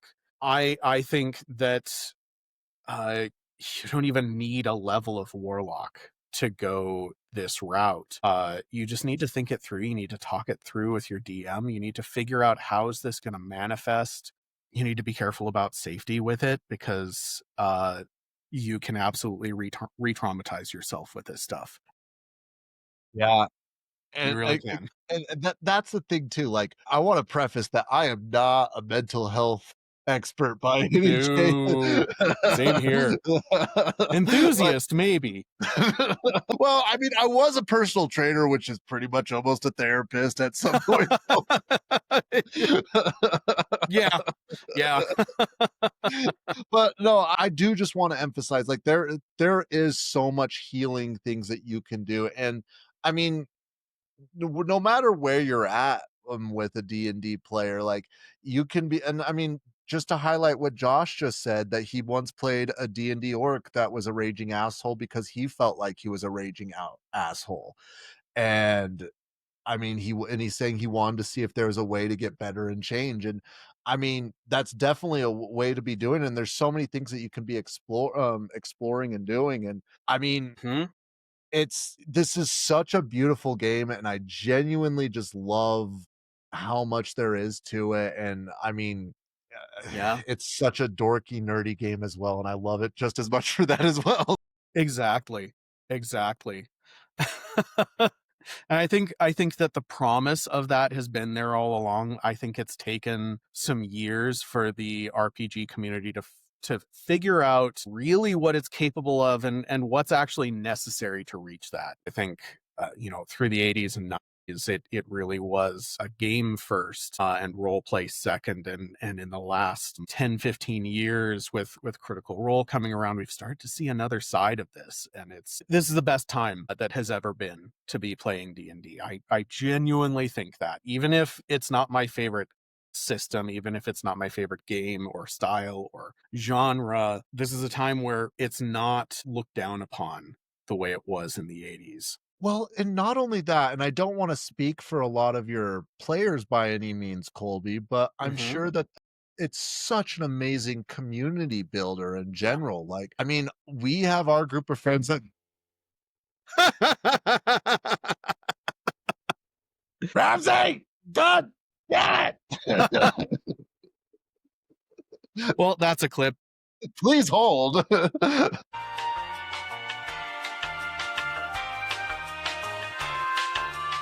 So what was that about friendship and love and having only pure something about a bow wow and a crash. Sure, whatever I was saying was going to be really good. Yeah, I mean, this is, just to kind of get back into it, hopefully without rehashing anything. In the same game that I was talking up about combat in our last session, they're high level. That's a place where I'm very openly channeling a lot of my personal, confusion and anxiety about the rise of fascism in my own country, about the how complicated and difficult the world is, the changes to society that are happening because of AI, and it's been really useful for me to deal with that. And just don't underestimate the power that even just taking inspiration, not I'm saying that, like, oh yeah, my villains are AI and rising fascism. Yes, they're inspired by that.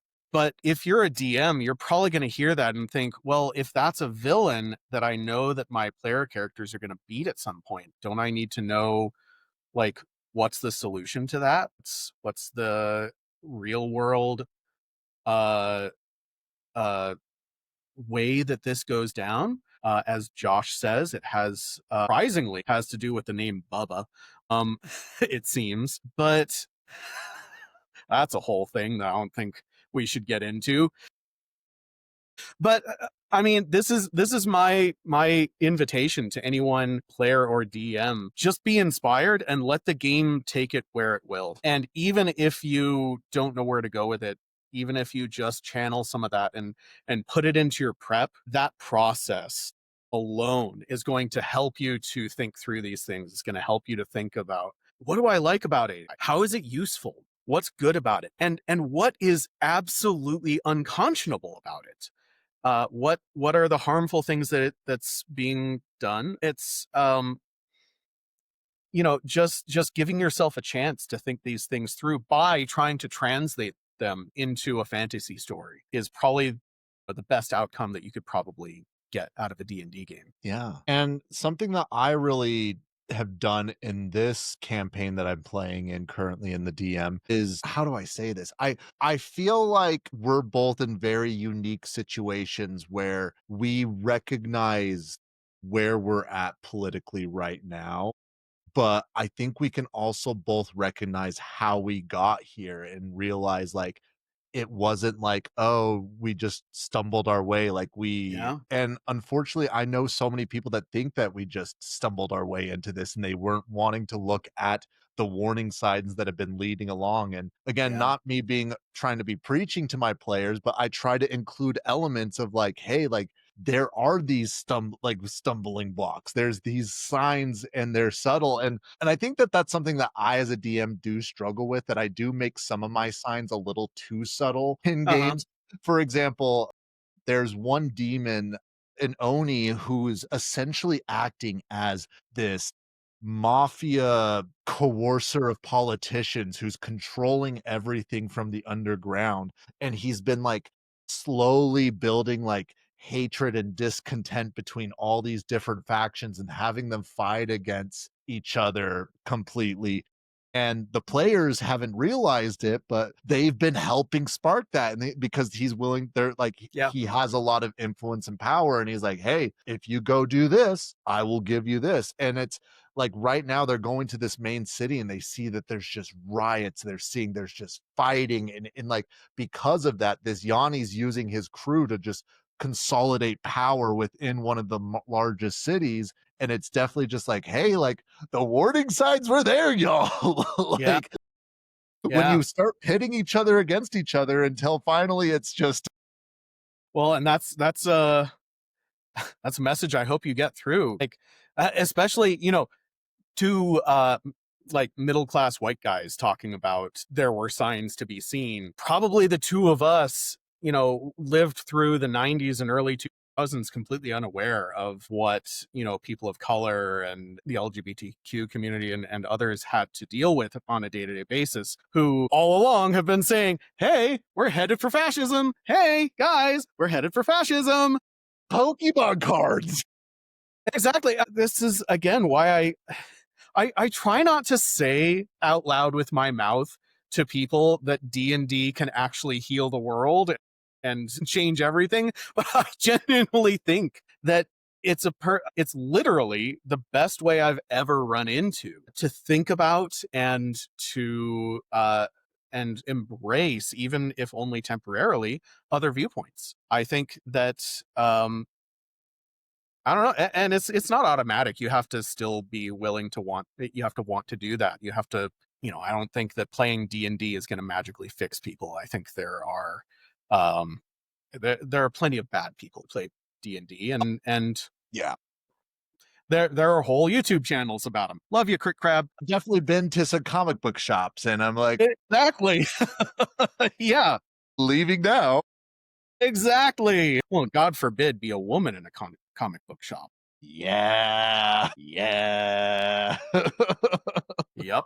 um, I do really want to just touch though. Again, like they had the conversation, Vex and Vax had the conversation at the end of this episode, just like, no, our place is here. And again, like we already talked about it, so I don't want to go into a full conversation. I really miss that we didn't have the whole like, what the fuck are we doing here moment, because again, it was so meaningful in the stream and we never really got something like Yeah. that. Like they hinted at it, but it was There's lip never service, but that's it. Yeah. exactly. But I am genuinely so excited to talk about the Chroma Conclave, because the Chroma Conclave is just, it's so many things that I love about Critical Role. It's so much that I love Yes. about D&D in general. I mean, dragons make some of the best villains because they are Mhm. all the things that are just make villains compelling, and especially just having all the different ones. Yeah. They're just chaotic, like they're literally natural disasters They really are.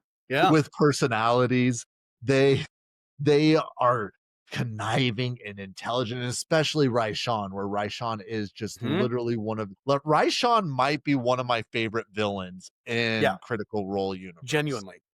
Yeah, and to stray back into D&D advice, even a topic we were talking about last time, if you're running your dragons like they're animals, like they're monsters that just want to eat things, and you're not paying attention to that intelligence score, then you are cheating yourself and your players out of a lot. I think we kind of, as a society, took Smaug, the dragon from The Hobbit, as the archetype, and that unfortunately Smaug is a villain in a children's book and is as complicated as any villain in a children's book ever is. And so if that's your main, like if that's the dragon you think of, or from the D&D movie, our pudgy dragon, I love him. I love me a pudgy dragon. But again, it doesn't show off that these are ancient creatures with an alien mind that expects to see ages come and pass, Yeah.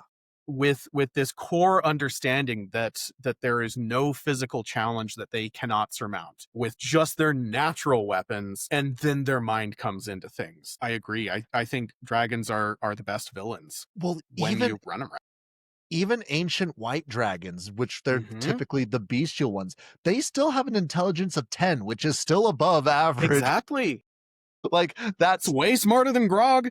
yeah, that's 4 points. That's 4 points. Exactly. And I think I'll plug this website again.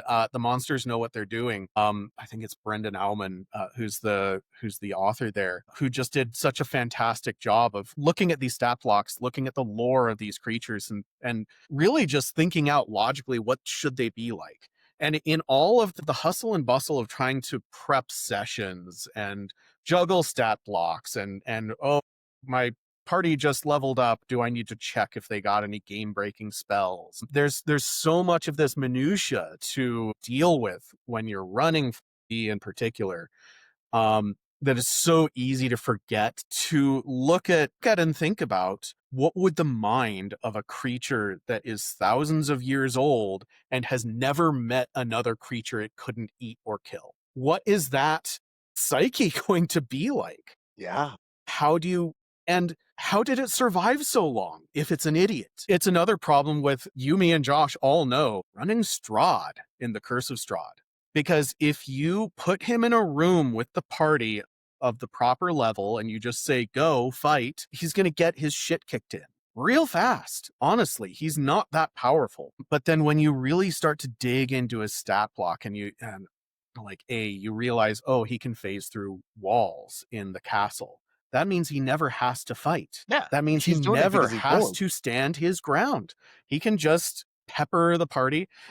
And it's things like that again, I think those are some of the like skills that you really start to take on with the experience over years of playing D&D is, again, this viewpoint of how do I put myself in this creature's shoes? How do I, and it's going to help your players as well. They're going to have a better time if they're like, holy crap, that villain did feel like its mind was utterly alien. That's really where you're going to, your efforts are going to pay dividends if you spend some time in your prep in that direction. So I definitely want to dive more into Raishon when we Yes. do talk about Yes. campaign 2, but I feel right now with us talking about villains and playing villains in a particular way, I just want to bring this up because it's something that I've really enjoyed with doing my villains and something that Raishon's nickname is the Disease Deceiver. And when people hear that, they're like, oh, she's just a natural liar. She's really good at lying.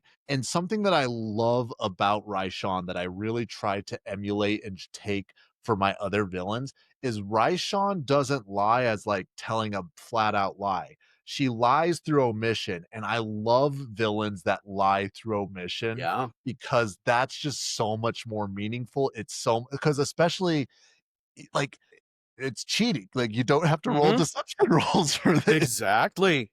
Exactly. Yeah. It's, those are my favorite villains. Villains is even strong. I think that trope shows up in like the Bene Gesserit of Dune and the Aes Sedai of the Wheel of Time. These people who like, no, they're never going to tell you a lie. They never will tell you a lie. But the truth you hear might not be the truth you think you hear. Yeah. And that is a powerful villain when you can pull that off. It is, and I don't get me wrong, it is difficult and it's hard, but like I definitely want like that is always Yeah. a goal. And I always think about back to Supernatural as well. Like Lucifer pops up and he comes down and he's like, hey, I'm an angel. I can't lie to you. I am a holy being. And I just love the idea of like this divine being playing this role as true complete evil. Yeah. And it's just I want to play with that so bad as a big villain. I'm still trying to cook together a big villain that Yeah, it takes a really special set of circumstances and stuff, but yeah, absolutely. That's like, along with like a Walter White style villain, the villain that was your friend all along is another like holy grail. I really want to do that one time, but it's really hard to do because D&D trains players to just trust nobody except for somebody that is another player character. And so it's tough to do. You really need to establish those bonds. You need to establish, why they should trust them, etc. Well, Colby, maybe I'll edit this out, maybe not, but something that I'm planning on doing in my campaign is I'm going to try to do what Taravangian does to Dalinar in Wind and Truth with a particular child character now that could potentially evolve into. And that's what I want to do. Again, I'm still trying to figure out how it's going to happen, but I think that I can figure out a way to do it. And yeah, I'm working on one of those too. There's I'm working on like potentially there will be a new god added to the pantheon of Exandria. And this god might turn out to not be very nice because of how the party have treated them. You need to be nice to everyone in high school because they might be a calamity god. But also, like I joke constantly with that group that I'm taking Exandria canon and absolutely wiping my ass with it because it's now canon in that campaign only that the gods are actually just people from Ohio who traveled to Exandria in a spaceship and got zapped with astral energy along the way. God. Is there anything more horrific? Ohio, Ohio. Are you sure they're not archdemons? Well, I mean, yeah, absolutely. I think like um those are ideas that I love exploring in villains, and that's part of why I enjoy being a game master so much, is that a good villain never just twirls their mustache. Devils can be a little bit easier to run because there's a really well established, like, they want to make a deal with you, and if you are careful enough, you actually can win in these deals. I really like how Matt Colville's demons are a little bit different from D&D because they're just bureaucrats. Well, and I also, and again, I just need to sit down and watch. Is it the Calamity? What's the Yeah, Calamity, there's 3 of them now. Short campaigns. Calamity, I think, is the best actual play stream I have ever seen, and bar none. it's already been spoiled to me a little bit, but even Mhm. just seeing how, and I'm blanking on his name. He's such a the arch demon, like the Yeah, Osmodius. yes, how Yeah. Osmodius like got to where he's at. Even that's like Mhm. compelling and like Yeah. Yeah, Brennan Lee Mulligan is back when I was starting out, I thought that Matt Mercer was the god that I was trying to match. And you know, I feel like in terms of understanding rules and putting together encounters, you know, I'm kind of there. Brennan Lee Mulligan just boggles my mind with the shit he does because he makes you feel bad for Osmodius while telling you he's Osmodius. He forces you to feel empathy for what is supposed to be the most evil being in the universe. And you believe it all along. yeah. You don't stop thinking that Osmodius has reasons for being the way he is.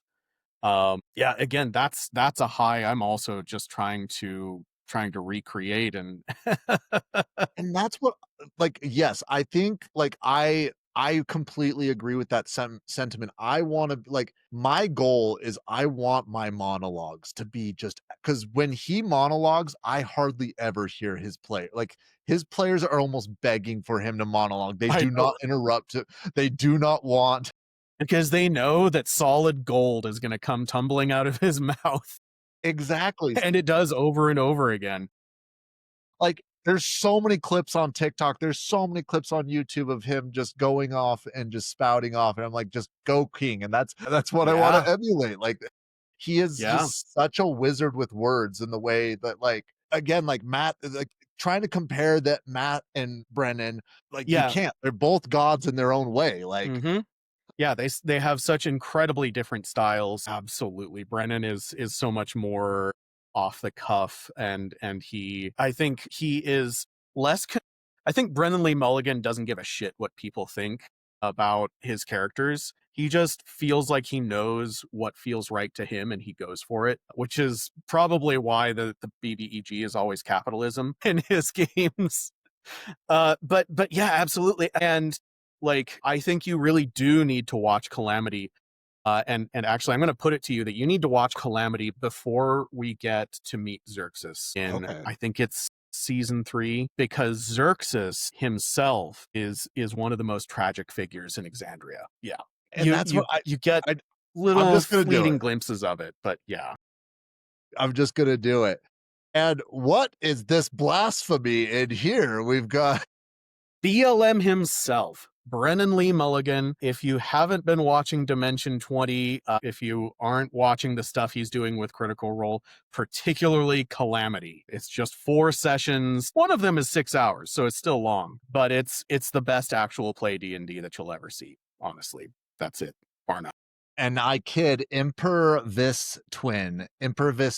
Great question. Brennan is one of the best, like Colby's saying, he's just an insane DM, one of the best DMs. If you just Google Brennan Lee Mulligan and you will get some Mm-hmm. great clips. He's hilarious. Mm-hmm. And yeah, just one of the goats. He's also got that thing that Taliesin has where they'll be quiet, quiet, quiet, and then the most epic one-liner will just tumble out of their mouth. Yeah. Yeah. where I have some accounts online where my passwords are based on some of his monologues. They're so memorable that That's I'm like, amazing. well, this is something I'm obviously never going to forget, so that'll do. Just turn that into a password somehow. And who built the roads 2025? Yeah.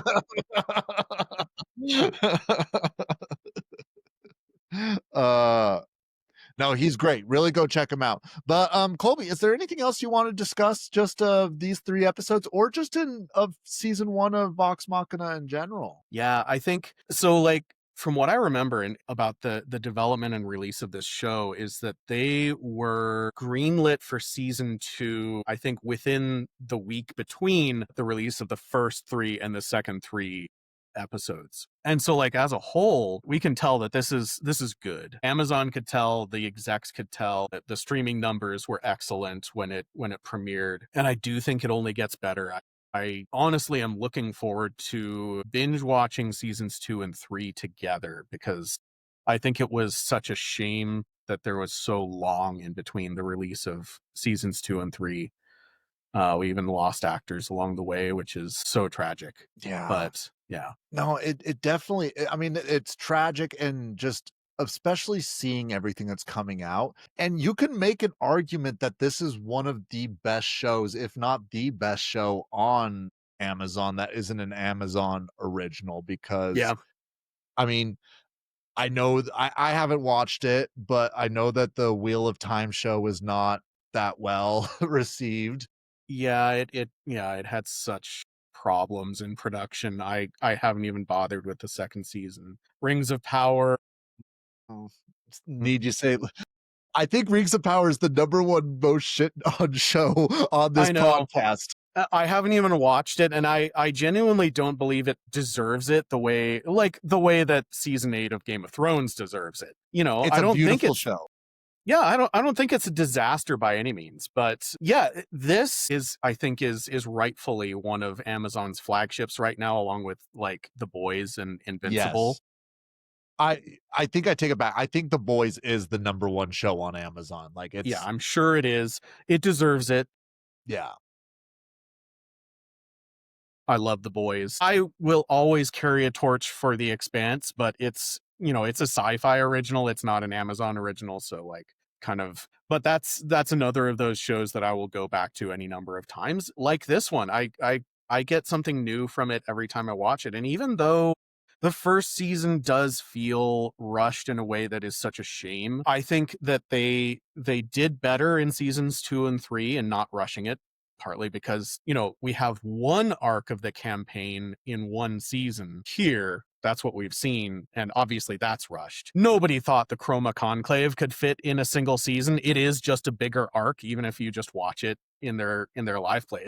It's a huge story. There's MacGuffins all over the place. It had to be at least a longer season, but the fact that they gave it a little bit more room to breathe really, really helps. Wasn't it like 60 or 70 episodes that they did for the Chroma Conclave? Or am It's I got to be somewhere around that. It's the single biggest arc of campaign 1, and coming into the final Vecna arc.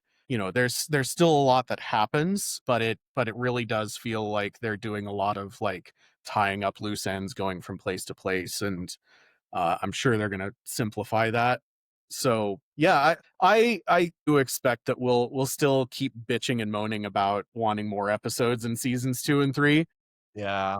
That's just that's how TV is these days. Is something good comes out and you just wish it took its time a little bit. Yeah, we need that hit. We need that hit right away. Want more. Well, Colby, again, thank you everyone that have joined us for talking about season 1 of Legend of Vox Machina. We are going to be closing that chapter of number 1, and we'll be opening chapters 2 for season 2 shortly. I will need to coordinate with Colby off site on just what we're going to be doing on that front. But Colby, do you want to do some plugs before we get out of here for Legend of Vox Machina? I'm happy to say that there's new content on my YouTube channel. It's not much. I've started streaming some Cyberpunk 2077, but go check it out. You can hear me ramble about why I make this or that choice about what V does. And I'm focusing on it being like a role play playthrough. So I'm going to try to play through it start to finish and really do a choices matter, no min-maxing, and explain my thought process about the role play that's available in that game as we go through. So yeah, check my YouTube channel, Rock Paper Science. I'm just getting started on that. And as the new year comes around, I'm going to have a couple other things. No, by all means, go give Colby a follow. Go comment on his videos, give him likes, show some love there. And thank you, everybody who came in here. Josh, great to have you in the comments as always. So happy to have you back.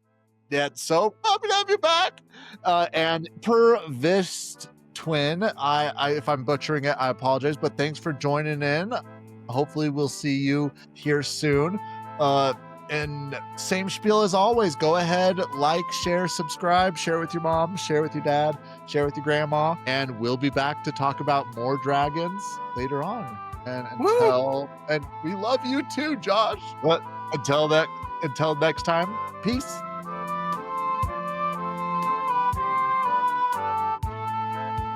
That's all for this week's Dragon Lore.